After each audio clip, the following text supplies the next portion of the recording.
Hello students, again आपका welcome है आपके अपने यूट्यूब चैनल पर। I hope you all are doing great. आज हम नेक्स्ट चैप्टर जो है आपकी क्लास का शुरू करेंगे, जो कि है आपका प्रोडक्शन पॉसिबिलिटी का। आई होप आपने पीछे की जो सारी चीज़ें हैं, जो सारे जो चैप्टर्स हैं, आपने सारी चीज़ें अच्छे से कर ली होंगी। तो आगे हम नेक्स्ट अपना शुरू कर रहे हैं प्रोडक्शन पॉसिबिलिटी का। तो देखिए, प्रोडक्शन पॉसिबिलिटी का क्या होता है, इसके नाम से जो पता चल रहा है वो इतना पता चल रहा है जो प्रोडक्शन की पॉसिबिलिटी को शो करे। तो प्रोडक्शन की पॉसिबिलिटी कैसे, अब इकोनॉमिक्स की सेंस में मैं आपको चीज़ें समझा रही हूँ। तो देखें, जैसे सपोज करें कि मैं मान लेती हूँ कि मैं एक फार्मर हूँ। तो मेरे पास एक पीस ऑफ लैंड है, कि मेरे पास ये ये कोई ज़मीन है, ठीक है। अब इस ज़मीन में मेरी मर्जी है कि मैं अपना कोई भी चीज़ अपने प्रोड्यूस कर सकती हूँ, या अपना कोई भी चीज़ें मैं अपने पीस ऑफ लैंड पे मेरी खुद की मर्जी है मैं क्या करूँ। तो अब मेरा पीस ऑफ लैंड है, सपोज करो मैं चाह रही हूँ कि मैं इस पे वीट उगा लूँ। वीट वीट उगाने का मैंने सोच लिया, तो कि सारी की सारी जमीन पे मैंने वीट उगा ली, तो जो ये सारा प्रोडक्शन है हो गया। तो अगले टाइम मैंने सोचा कि वीट सही नहीं है, कि मैं इस पे कोई दूसरी चीज भी उगाऊंगी। तो मैंने सोच लिया कि मैं एक मेज उगा लेती हूँ। मेज यानी कि मक्का मक्का ये मक्का उगा लूंगी मैं 30% पीस ऑफ लैंड पे, और बाकी 70% पे मैं अपना वीट ही उगाऊंगी। सही है, इतनी चीजें होगी तो भी हमने पूरे पीस ऑफ लैंड अपना यूटिलाइज कर लिया। अगले पल फिर मुझे लगा कि मक्का मुझे ज्यादा उगाना चाहिए, क्या पता मक्के के रेट ज्यादा हो या चीजें मक्के का प्रोडक्शन ज्यादा हो रहा है।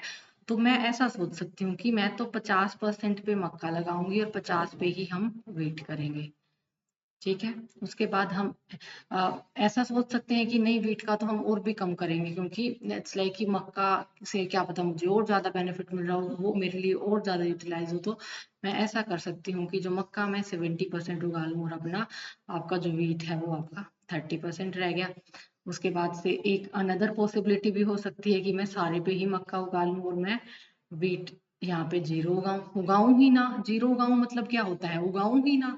तो इट्स लाइक कि यहाँ पे ये मैंने कितने सारे सिनेरियो बना दिए, ये पीस ऑफ लैंड तो मेरा इतना ही है। तो इट्स लाइक कि मेरे पास यहाँ पे जितने भी रिसोर्सेज अवेलेबल थे, जो भी मेरे पास गिवन टेक्नोलॉजी थी, जो भी चीजें मेरे पास अवेलेबल थी अपने पास, उन सब का यूज करके जो मेरे प्रोडक्शन की जो पॉसिबिलिटी बनी ना, वो सारे जो जो भी कॉम्बिनेशन बने, वही आपका जो बनता है प्रोडक्शन पॉसिबिलिटी का, वो बनता है। अब इसके जो प्रोडक्शन पॉसिबिलिटी का को कई सारे नामों से जाना जाता है, मतलब सबका सेम ही है कि जो प्रोडक्शन पॉसिबिलिटी का, प्रोडक्शन पॉसिबिलिटी फ्रंटियर, ट्रांसफॉर्मेशन का, ट्रांसफॉर्मेशन बाउंड्री, ट्रांसफॉर्मेशन फ्रंटियर, मतलब सभी का सेम है कि जो पीपीसी होता है प्रोडक्शन पॉसिबिलिटी, यानी कि आपके पास इकोनॉमी में जितने भी अवेलेबल रिसोर्सेज गिवन होते हैं, उनका यूज करके आप जिस तरीके के कॉम्बिनेशन को, आपकी पॉसिबिलिटी को, प्रोडक्शन की को शो करते हैं, या जितने भी तरीके से चीजें हैपन होती हैं, वही आपका पीपीसी होता है। अब जब आप डेफिनेशन वाइज देखेंगे, तो दैट इज का PPC is that curve which represent the maximum amount of a pair of goods and services, जो आपका रिप्रेजेंट करता है maximum amount of pair of goods and services के, that can be produced with an economy's given resources and technique. और हम assume करके चलते हैं कि हमारे सारे जो रिसोर्सेज हैं फुल एम्प्लॉयड हैं। सही है, यही बात है जो मैंने अभी बताई है कि जो भी हमारे पास इकोनॉमी में गिवन रिसोर्सेज और टेक्नोलॉजी है, उसका हम यूज करके जो मैक्सिमम अमाउंट ऑफ पेयर जितने भी प्रोड्यूस होते हैं इकोनॉमी के अंदर गुड्स एंड सर्विसेज, उनको जो रिप्रेजेंट करता है ना, वो आपका पीपीसी कर्व होता है। अब पीपीसी कैसे बनता है, एक आपने रो फॉर्म में, या फिर इट्स लाइक कि सिंपल टर्म में अपनी लैंग्वेज में, वो वाली चीजें तो मैंने समझा दी है कि किस तरीके से होता है और क्या होता है। हम इकोनॉमिक्स की सेंस में देख लेते हैं। सबसे पहले है आपके पास, इट्स लाइक कि इसकी कुछ अजम्पशन है, कुछ चीजें हम पहले से मान के चलते हैं, ये चीजें हैं तभी आगे की जो चीजें हैं इट्स लाइक कि वो हो पाती हैं। जैसे कि सारे रिसोर्सेज फुल यूटिलाइज होने चाहिए, इसलिए कि ऐसा कभी जरूरी नहीं हो पाता है कि इकोनॉमी में सारे रिसोर्सेज यूटिलाइज हों, परफेक्ट तरीके से एफिशिएंट भी हो। तो बहुत सारी अदर चीजें भी एग्जिस्ट करती हैं, लेकिन जब हम कोई कर्व बना रहे हैं, कोई मॉडल बना रहे हैं, कोई चीजें बना रहे हैं, तो इट्स लाइक कि कुछ एक बेसिक अजम्पशन हम मान के चलते हैं। तो सबसे पहला है कि आपका, सबसे पहली अजम्पशन है कि the economy is assume to have only, कि हम ये मान के चलेंगे कि हम दो ही गुड को प्रोड्यूस कर रहे हैं, पूरी मार्केट में दो ही गुड है। जैसे मैंने भी दो का ही एग्जांपल लिया, आपको पता है इकोनॉमी के अंदर मल्टीपल ऑफ थिंग्स एग्जिस्ट करती हैं, मल्टीपल ऑफ गुड्स एग्जिस्ट करती हैं। इवन आपका जो पेयर ऑफ लैंड है उस पर भी मैं हम दो की बजाय तीन चार भी उगा सकते हैं, इसलिए कि कितनी भी चीजें हो सकती हैं। लेकिन ये आपको समझाने की सेंस में है कि हम दो गुड मान के चल रहे हैं कि दो है मार्केट में। उसके बाद से supply of resources to the economy is assumed to be fixed and stay constant. अब इसका क्या मतलब है कि इकोनॉमी में जो भी रिसोर्सेज हैं वो कांस्टेंट या फिक्स्ड रहेंगे। जैसे मैंने आपको बताया कि मेरे पास जो जो चीजें थी, मेरे पास जो जो अवेलेबल चीजें थी, हमने उनका यूज करके प्रोडक्शन करा। या आपके पास जितने जितने रिसोर्सेज गिवन अवेलेबल, ऐसे नहीं है कि हम तो वहां से पैसे उधार लेके ये वाली नई मशीन ले आएंगे, नई चीजें, नया कुछ नहीं करेंगे, जो आपके पास अवेलेबल है उसी का यूज करके। तो इसलिए हमने उसको कांस्टेंट मान लिया है, क्योंकि अगर आप नया कोई इन्वेस्टमेंट उसमें डाल देंगे तो उसके बाद से फर्दर चांसेस हैं कि चीजें आपकी इंप्रूव हो जाएंगी। तो फिर वो एक बार के लिए पीपीसी में, तो फिर वो तो फर्दर आपके जो चेंजेस हो गए वो हम चेंजेस में देखेंगे कि पीपीसी को किस तरीके से हम इंक्रीज करेंगे, किस तरीके से डिक्रीज करेंगे। तो हम इसको आपका फिक्स्ड मानेंगे, सही है। उसके बाद जो टेक्नोलॉजी रहेगी, जो भी टेक्निक है, कोई नई टेक्नोलॉजी नहीं लाएंगे ड्यूरिंग द प्रोसेस। तो जो टेक्नोलॉजी है या टेक्निक ऑफ प्रोडक्शन है, that are assume to be constant, की वो भी कांस्टेंट रहेगी। द नेक्स्ट वन इज कि जो भी आपके जितने भी रिसोर्सेज हैं ना, सारे के सारे एफिशिएंटली होंगे और सबका सभी फुली यूज होंगे, कि सारे के सारे काम पे लगे हुए हैं, कोई भी आपका आइडल बेकार नहीं है। तो ये सारी चार चीजें हम मान के चलेंगे। अब आपका ये जो डायग्राम है, लाइक कि टैबुलर फॉर्म में है, देन हम फिर इसका डायग्राम बनाएंगे। तो लाइक इकोनॉमी में तीन तरीके से सारी चीजों को समझा जाता है। सबसे पहले उनकी एक डिस्क्रिप्शन वाली डेफिनेशन होती है, देन वो टैबुलर फॉर्म में आपको समझाई जाती है, देन आपको उसको डायग्राम से लाइक कि आपका एक पिक्चराइजेशन आपके दिमाग में बन जाती है कि जी पीपीसी तो ऐसे होता है, सही है। तो ये यहाँ पे हमने कई सारे सिनेरियो बना दिए। जैसे मैंने आपको जब एग्जांपल में समझाया था तो हमने भी बनाए थे, कि मैंने बता दिया था कि मैं वीट वीट उगाऊं, मैं वीट मेज उगाऊं, कि कितने कितने सिनेरियो बने। तो इसी तरीके से तो यहाँ पे तो हमने सिनेरियो शो करे हैं। यहाँ पे दो कोई गुड्स लिए हैं, एक तो आपकी क्लोथ लिया है, दूसरा आपका वीट लिया है, और ये इनकी क्वांटिटी में कि ये 1000 मीटर्स में है और ये आपका 1000 क्विंटल्स में से, सही है। तो सबसे पहले जब आप ये वाला जो कॉम्बिनेशन है कि हम क्लोथ, तो यहाँ पे जीरो जीरो मतलब क्या, उगा ही मतलब क्या उगा, क्या मतलब क्लोथ का जो प्रोडक्शन है वो तो हमारे यहाँ इकोनॉमी में हो ही नहीं रहा है। और जो आपका वीट है, वीट हम 15,000 क्विंटल उग रहा है। उसके बाद से अब जब इन्होंने यहाँ से 1000 बढ़ाना चाहा कि एक बढ़ा देंगे नेक्स्ट सिनेरियो में, कि एक बढ़ा देंगे तो आपको वहां से कम करना पड़ेगा, क्योंकि सारे के सारे ऑलरेडी यूटिलाइज हैं, इक्विप्ड है, सब कुछ लगा हुआ है काम पे।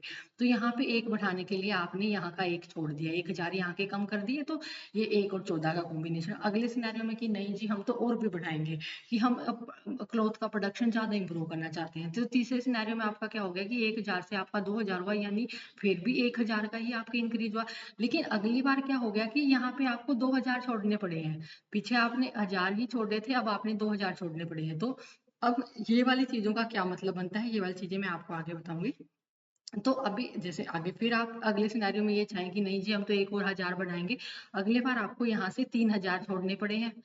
अगले बार फिर आप एक बढ़ाने के लिए आपने 4000 छोड़े हैं, और अगली बार आपने फिर अपना एक और बढ़ाने के लिए 1005 तक जब आप पहुंचे तो आपने 5000 छोड़ दिए, कि पूरा ही जीरो कर दिया, कि इसका तो बिल्कुल ही प्रोडक्शन नहीं करेंगे, सारे के सारे 5000 हम 5000 मीटर हम क्लोथ का प्रोडक्शन हमारे यहाँ करेंगे। तो ये जो सारी चीजें हैं ये आपका अच्छा है, कि यही सारी चीजें मैंने आपको वहां बताई थी, कि वो वाली चीज का कॉम्बिनेशन मैं इतना रखूं या वो वाली का इतना रखूं, तो वो ही सारी चीजें हैं। अब पीपीसी जो है आपका इस तरीके से बनता है कि हर बार अगर आप सेम अमाउंट ऑफ आउटपुट अपनी एक का प्रोडक्शन इतना इतना बराबर बराबर एक एक बढ़ाना चाह रहे हैं, तो आपको हर बार ज्यादा ज्यादा छोड़ना पड़ता है। अब ज्यादा ज्यादा क्यों छोड़ना पड़ता है, क्योंकि कॉस्ट ऑफ प्रोडक्शन जो होती है वो इंक्रीज करती जाती है। अब देखें, इट्स लाइक कि यहाँ से आप इसका आपने 1000 ही कम किया है, वहां का आपका 1000 बढ़ गया।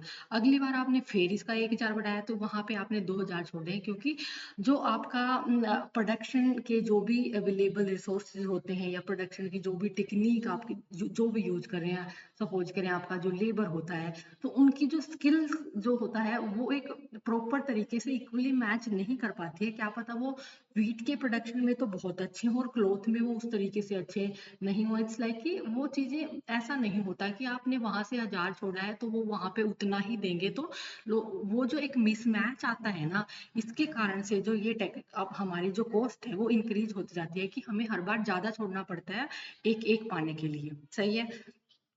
तो अभी जब जिसको हम ड्रॉ करेंगे तो ये ऐसे बनेगा। ये अब ये कि अब इस शेप में ये बना है, आप उसको बेशक ड्रॉ करके देखना, ये इस शेप में बना है। ये अब इस शेप को क्या नाम है, इसलिए कि ये आपकी जो शेप है इसको नाम दिया जाता है आपकी कनकेव, कि कनकेव वाले जो शेप है उस शेप का आपका पीपीसी बनता है। उसके बाद अब ये वाली जो चीज है कि हमने हर बार एक एक हजार को बढ़ाने के लिए आपका 1000, 2000, 3000, 4000, 5000 इस तरीके से छोड़ा है।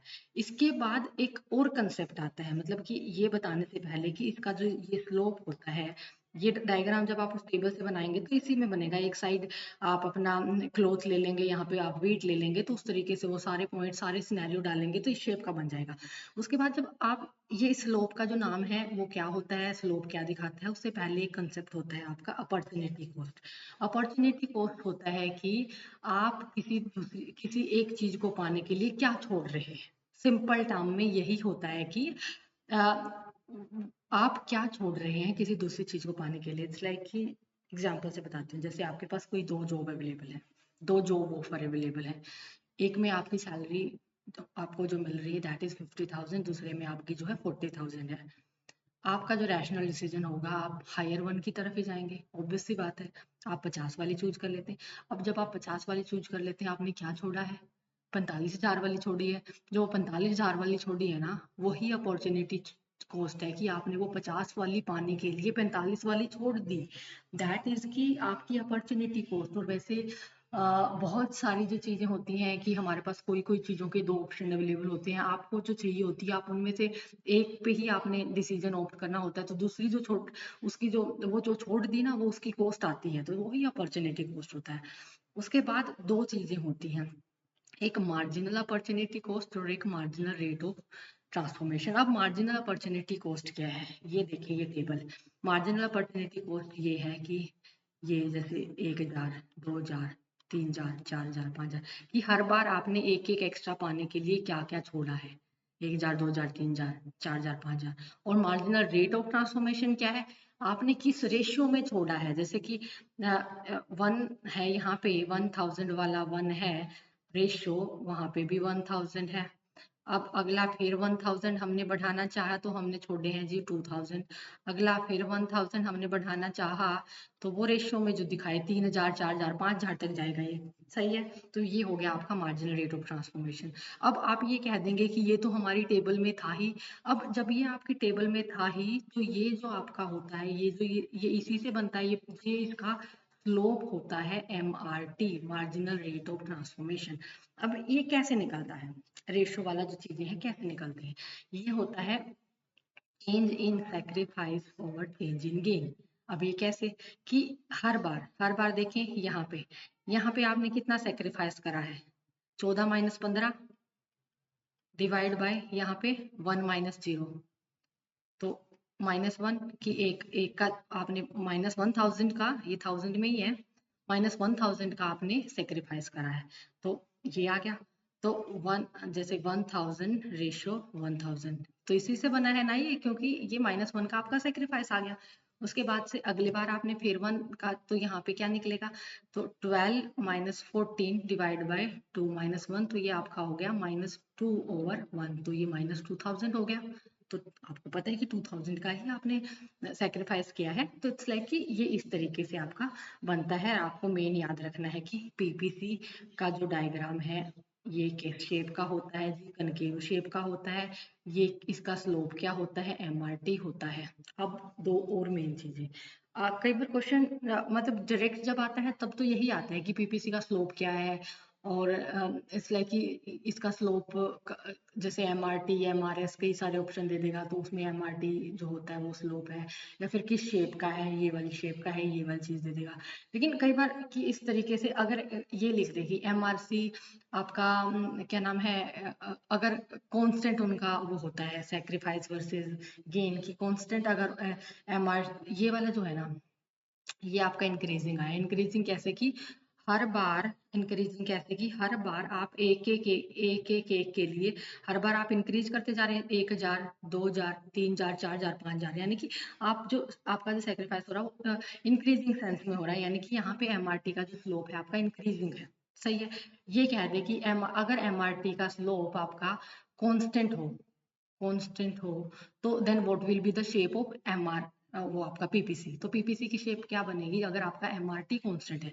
अब कांस्टेंट है तो देखें, हर बार यही टेबल है, इसमें मैं साइड में करती हूँ कि हर बार आप ये एक साइड वो ही रहेंगे आपके क्लो 3 4 5 तक हम जाते हैं, और दूसरी साइड आपके जो वीट हम इस बार हम एक एक ही छोड़ेंगे, क्योंकि उसने पहले से हमारे को कहा है कि आप कांस्टेंट कि जितना आपका स्लोप कांस्टेंट रहना चाहिए, अदरवाइज जो नॉर्मल इट्स लाइक कि जो सही में जो होता है वो तो उसका इंक्रीजिंग ही नेचर होता है।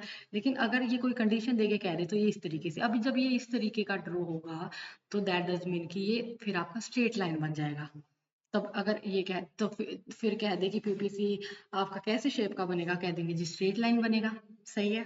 उसके बाद से एक और सिनेरियो यहाँ पे हो सकता है कि अगर MRT का जो स्लोप है वो कह दे कि डिक्रीजिंग है, तो आपका कैसा बनेगा, किस शेप का PPC बनेगा। अगर डिक्रीजिंग है, डिक्रीजिंग कैसे कि हम हर बार अब यहाँ पे एक उस तरीके से छोड़ रहे हैं कि पहले तो हम जी 4,000 छोड़ेंगे, 3,000 2,000 1,000, जैसे 1 2 3 4 5 आपने बढ़ाया ना, उल्टा शुरू कर दो कि पहले 5,000। अब यहाँ पे देखो मैं, ये 0 1 2 3 4 5 तक है। अब हम इस तरीके से करेंगे कि पहले 15 में हम 5 छोड़ देंगे, उल्टा करने करने लगेंगे तो आपके 10 हो गए, फिर 4 छोड़ देंगे जी 6 हो गए, फिर आप 4 के बाद आपने 3 छोड़ने हैं, 3 हो गए, फिर आपने 2 छोड़ने हैं, 1 हो गया और 0 हो गया। सही है। जब इसको ड्रॉ करेंगे तो आपका जो PPC है इस शेप का आएगा, ये आपका कन्वेक्स बनता होगा, और इसका जो MRT है वो आपका डिक्रीजिंग होगा। सही है। यही मेन चीजें हैं इसमें। ये आपका PPC का कर्व और ये सारी चीजें आपकी हो गई हैं अच्छे से। इसके स्लोप को यही कहा जाता है, वैसे तो MRT ही होता है, लेकिन ये दोनों चीजें एक ही बात होती हैं। जो भी एक ऑप्शन में आपको अवेलेबल हो आप मार्क करेंगे उसको। सही है। उसके बाद से फीचर क्या है PPC के, कि फीचर जो है ये डाउनवर्ड स्लोपिंग कर्व होता है। डाउनवर्ड कैसे कि आपका डाउनवर्ड ऐसे डाउनवर्ड, और लेफ्ट टू राइट ही चलता है कि यहाँ से शुरू होके ही ऐसे बनता है, क्योंकि ये इंडिकेट करता है कि अगर आप एक चीज का प्रोडक्शन इंक्रीज करना चाहते हैं तो आपको दूसरी का रिड्यूस करना पड़ेगा। आपको भी पता है कि एक का जब हमने प्रोडक्शन बढ़ाना चाहा तो यहाँ पे हमें कम करना पड़ा है, कि यहाँ पे एक बढ़ाना चाहा तो आपको कितना कम करना पड़ा है। तो ये एक मेन फीचर है इसका। उसके बाद से सेकंड ये होता है कि ये कनकेव होता है to its point origin. Concave यानी कि ये जो शेप है ये कनकेव है। कन्वेक्स और कांस्टेंट वाला तो मैं बता चुकी हूँ आपको कब कैसे होता है। तो जिसका मतलब ये है कि यहाँ पे मार्जिनल रेट ऑफ ट्रांसफॉर्मेशन आपकी MRT है जो इंक्रीज होती है, हम देख चुके हैं सारी चीजें। उसके बाद से अगर यही चीजें कि shape of PPC will also depend on कि ये आपका इंक्रीजिंग होगा, डिक्रीजिंग होगा या कांस्टेंट होगा। जब इंक्रीजिंग होगा तो यही शेप बनेगी कनकेव वाली, डिक्रीजिंग होगा तो ये कन्वेक्स वाली शेप बनेगी, और कांस्टेंट होगा तो आपकी स्ट्रेट लाइन बनेगी। पीछे मैं सारा करवा चुकी हूँ कब कैसे होता है। उसके बाद से the point lying on PPC show combination of output that can be produced by कि एफिशिएंट यूटिलाइज कि रिसोर्सेज का ये जो सारे कॉम्बिनेशन है कब होंगे, जब सारे जो रिसोर्सेज है उनका यूटिलाइजेशन रिसोर्सेज का एफिशिएंटली होगा। सही है। ये सारी चीजें हमने देख ली थी कि ये वाली चीजें हम मान के चले थे। उसके बाद नेक्स्ट क्या, अब ये पूछ रहा है कि आपके लिए भी क्वेश्चन है कि is economy operate at PPC, क्या इकोनॉमी PPC पे ऑपरेट करती है। जब देखें अगर इकोनॉमी इसी पॉइंट पे ऑपरेट करती है, जो आपका डायग्राम है ना, इसके कहीं भी पॉइंट पे, जैसे इस पॉइंट के ऊपर वाले पे मैं इस डायग्राम में आपको लेके चलती हूँ, जैसे ये जो येलो वाले हैं ना ABC, पूरी पूरी ये जो येलो लाइन है इस पे कहीं भी आपकी होती है, यानी कि इस पे कहीं भी अगर होती है तो आपकी जो PPC है तो आपकी हो जाएगी कि आपकी फुल मतलब कि फुली यूज हो रहे हैं सारे रिसोर्सेज, अगर आपकी इसके ऊपर ऑपरेट कर रही है, सारे रिसोर्सेज का फुल यूटिलाइजेशन हो रहा है। लेकिन अगर ऐसे हो जाए कि पीपीसी से नीचे अगर आपकी इकोनॉमी ऑपरेट कर रही है या फिर इस पॉइंट पे ऑपरेट कर रही है, अगर इस पॉइंट पे कर रही है ना देखो, तो आपकी यहाँ पे प्रोडक्शन की कैपेसिटी इतनी थी और ऑपरेट इकोनॉमी यहीं पे कर रही है, यानी कि रिसोर्सेज का कम यूटिलाइजेशन हो रहा है। तो आपके पास जो इतने सारे जो रिसोर्सेज हैं ये आपके पास बेकार बच रहे हैं, हाइडल बच रहे हैं। और जब अगर वहां पे कर रही है तो हमारे पास इतने रिसोर्सेज अवेलेबल नहीं है, वो सिचुएशन ही हमारे लिए अनअटेनेबल, हम वहां पे पहुंच ही नहीं सकते, तो वो हमारे लिए वो हो जाएगा। ये वाली पोजीशन अनअटेनेबल है, यहाँ पे अनयूटिलाइज्ड है, और इस अगर पूरी लाइन पे जाता है तो परफेक्टली यूटिलाइज है। कई बार डायग्राम के शेप में देके पूछ लेता है कि अगर इस पॉइंट पे ऑपरेट करती है तो उसका क्या मतलब बनेगा। तो आपको तीनों के मतलब पता है, कहीं पे भी होने का मतलब सही है। अब इसके बाद से टाइप ऑफ शेप आपकी ये वाली सारी चीजें कि अगर स्ट्रेट लाइन होती है तो कैसे होती है, उसका कांस्टेंट होता है, एमआरटी कन्वेक्स होती है तो वो आपका डिक्रीजिंग होता है। ये सारी चीजें मैं पीछे करवा चुकी हूँ। अब उसके बाद कि अगर पीपीसी में क्या चेंज भी आ सकता है, चेंज कैसे, कि ये जो पीपीसी की शेप है ये ऐसे, क्या ये ऐसे हो सकती है, ऊपर इंक्रीज हो जाए, या फिर आपकी ये ऐसे था, ये नीचे इंक्रीज हो जाए। चेंज तो ऐसे ही होगा ना, पूरा ही चेंज हो जाए। या फिर रोटेशन हो सकता है, क्या रोटेशन कैसे, कि ये एक चीज है, एक एक एक कोई कॉमोडिटी, ये क्लोथ है, ये आपका वीट है, तो ऐसे हो जाए, या फिर ये आपका ऐसे हो जाए। ये चीजें हो सकती हैं क्या। तो देखें, शिफ्ट कब होता है, अगर इकोनॉमी के अंदर टेक्नोलॉजी इम्प्रूव हो जाए, क्योंकि जो चीज़ें आप बेसिकली अज्यूम करके चले से कांस्टेंट रहेंगी, अगर उनमें चेंज हो जाए फर्दर की, वहाँ पे टेक्नोलॉजी इंप्रूव हुई है, इकोनॉमी में रिसोर्सेज नए आ गए हैं, रिसोर्सेज ज़्यादा हो गए हैं, तो आपका ऊपर की तरफ शिफ्ट हो जाएगा।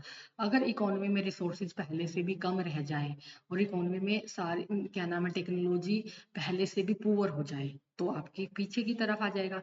अब रोटेशन कब होगा, रोटेशन कैसे कि एक ही कॉमोडिटी में आपकी टेक्नोलॉजी में एडवांसमेंट हुई है, एक ही के रिसोर्सेज आपके पास ज्यादा हुए हैं, तो यानी कि अगर क्लॉथ की टेक्नोलॉजी इंप्रूव होगी तो उसी कॉस्ट पे आप इतना ज्यादा क्लॉथ प्रोड्यूस करते हैं। वीट का तो वही रहेगा, तो ये रोटेट हो गया कि वीट का तो उतना ही है और क्लॉथ का अब आपका इतना ज्यादा प्रोडक्शन हो सकता है।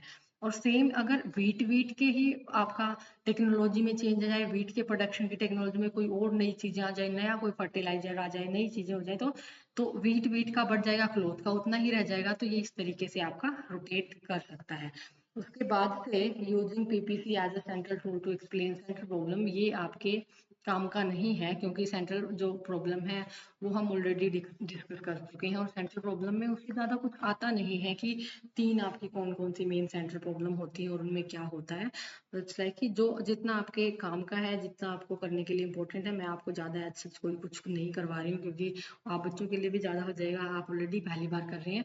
इट्स लाइक कि सही है, दैट्स इट फॉर टुडे। अगर आपको कुछ नहीं समझ आता है तो आप मुझे कमेंट करेंगे। तो थैंक यू फॉर वॉचिंग।